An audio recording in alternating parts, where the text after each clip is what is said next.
আমাদের এলাকায় নতুন দেখতেছি। তা কৃষকের সাথে আমি কথা বলি।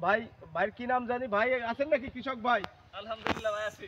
তাই ভাই আসেন, আপনার সাথে একটু কথা বলবো। আপনি কি চমক নিয়ে আসছেন আমাদের বলমারী উপজেলার পরমসদ্দি গ্রামে? ভাই এটা হলো কি মরিচ দাদা?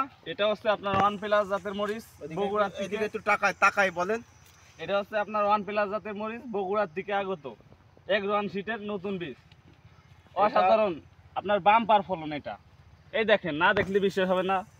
এই দেখেন, আসলে বাম্পার ফলন দেখতে পাচ্ছেন আপনারা। একটা গাছে অলরেডি আপনার হাফ কেজির উপরে মরিচ হয়েছে। এই দেখেন, 1 কেজি মরিচের দাম 150 টাকা মিনিমাম, বর্তমান সর্বনিম্ন 150 টাকা। এক গাছেই আপনার 1 কেজি হবে, মিনিমাম 1 কেজি মরিচ হবে। হ্যাঁ 1 কেজি তো হবেই অলরেডি, তাই না ভাই? অলরেডি 1 কেজি তো হবেই ইনশাআল্লাহ।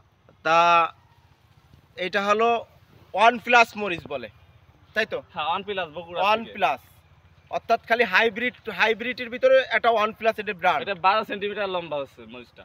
মরিচটার লম্বা কত ভাই? 12 সেন্টিমিটার। আপনারা দেখতে পাচ্ছেন যে এই মরিচটার 12 সেন্টিমিটার লম্বা। হ্যাঁ এটা 12 সেন্টিমিটার, কিন্তু আসলে আমাকে একটা ভাঙ্গিয়া নাকের কাছে দিয়ে আর কাটা দেয়। প্রচুর ঘ্রাণ। প্রচুর সেন্ট। আপনার আবার নিলে বাজারে আপনার 10-20 টাকা এমনিতেই বেশি দেয় আমাদের। আমি আমাদের মহেন্দ্রের হাটে বাইরে বেচতে দেখছি, ভাই আমারে নিমন্ত্রণ করছে। আসলে এই মরিচ বাজারে কোথাও পাওয়া যায় না। এর চেহারাটা দেন না, কাঁচা হলুদের মতো। এই যে দেখেন না, অনেক সুন্দর, যে একদম জিলাকি।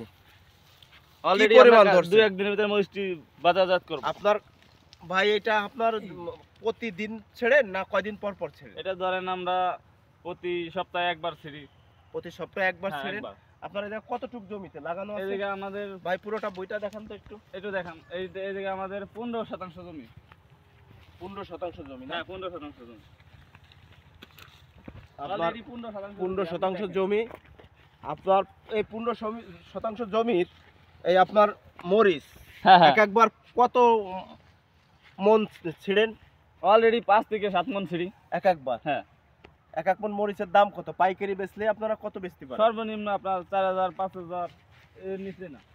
5000 টাকা মন। হ্যাঁ 5000 টাকা। অর্থাৎ 15% সপ্তাহে 1 মনের দাম 5000 হলে 5 মনের দাম আসতেছে হলো 25000 টাকা। হ্যাঁ 25000 টাকা। প্রতি সপ্তাহে 15% জমির থেকে 25000 টাকা তার সেল হচ্ছে।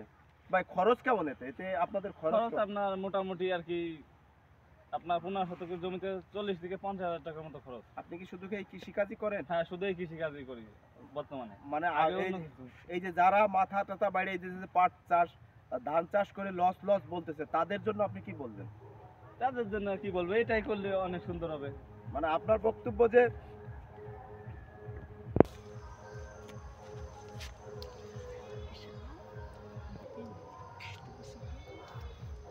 আমরা জানি যে আমাদের এই ফরিদপুর জেলায় ধান পাট পেঁয়াজে আমরা সবসময় আমাদের কৃষকরা লেগে থাকে। কিন্তু এই যে আমরা দূরে দেখি যে কুষ্টিয়া যশোরের লোক নগদ টাকার খালি ব্যাটারি গোনে, তা অর্থাৎ যা বুঝতে পারলাম যে সেই ক্ষেতের এরিয়াটা প্রতিফলন এই যে যা দেখতে পাচ্ছেন। হ্যাঁ এটা অস্বাভাবিক, তাই না ভাই? তা ভাই সুন্দর। আপনি এই যে যারা ধান পাটের ক্ষেত তো আপনি করেন, হ্যাঁ তাদেরকে আপনি কি বলবেন যারা খালি মাথা বাড়িয়ে যেতেছে এর দাম নাই ওর দাম নাই? এটা বিভিন্ন ধরনের ক্ষেত আর কি করতে পারবে, সমস্যা নাই এর জন্য। মানে তাদের করতেছে শুধু ধান পাট নিয়ে বসে থাকলে হবে না, শুধু ধান পাট নিয়ে বসে থাকলে হবে না, পাশাপাশি মানে এই ক্ষেতের ধারণে আসতে হবে।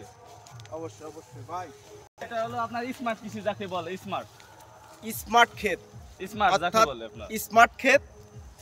এই দেখেন স্মার্ট ফর্মুলায় সব আপনার এই যে এই যে আপনি বড় সাইজের মরিচ একবারে গাছে লাগানোর কি সিস্টেম তাই দেখেন আপনার 18-16 ইঞ্চি একটি থেকে একটি গাছ লম্বা, আপনার আড়ে হচ্ছে আপনার একটি গাছ 24 ইঞ্চি।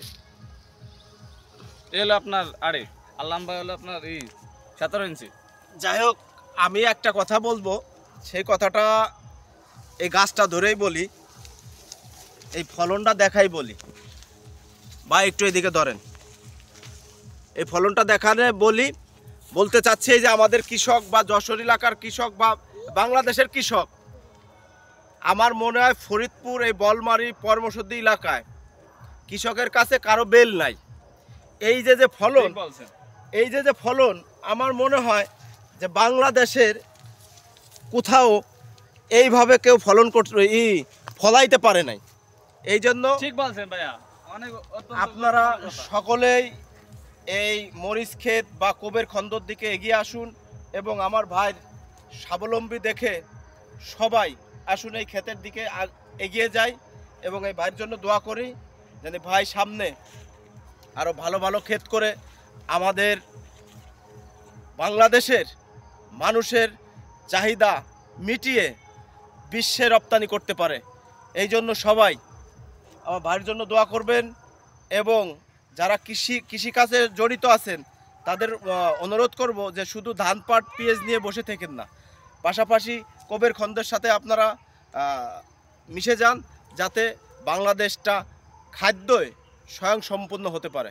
তা সবাই ভালো থাকবেন, ভাইয়ের জন্য দোয়া করবেন এবং এরমের ক্ষেত আরও আছে, আরও ভাইয়ের আর এক সাইডে আছে, আপনার একটি ক্ষেত আছে ওই সাইডে। কিন্তু আমার সময় স্বল্পতার কারণে যাইতে পারছি না। যাই হোক, ভাইয়ের জন্য দোয়া করবেন, সবাই ভালো থাকবেন, আল্লাহ হাফেজ।